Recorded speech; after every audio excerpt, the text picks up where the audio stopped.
దేవుళ్ళను సవాలు చేశానని నన్ను రాక్షసుడు అన్నారు. వారు నాశనం చేయలేకపోయిన ఆత్మ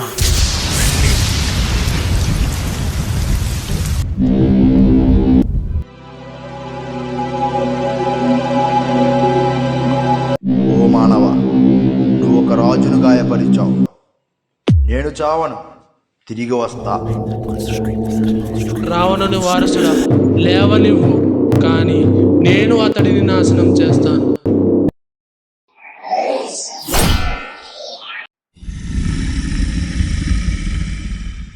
నీవు నా నీడవు, నీవే నా విమోచనవు.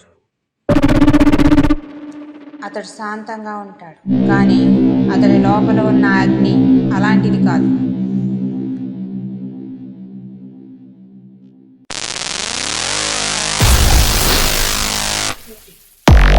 దేవతలు చూస్తూ ఉండాలి, ఎందుకంటే వీరి పురాణాలు ఎప్పుడు జరగబోతాయి.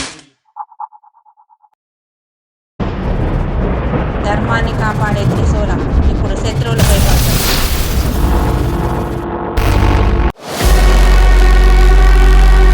ఈ శక్తి నాకు కావాల్సినది కాదు, కానీ దీనితోనే నిన్ను అంతం చేస్తాను.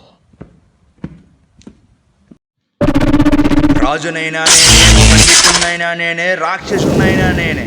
ఇప్పుడు నేనే నీ శత్రువు. ఈ కలి నా రూపమవుతుంది.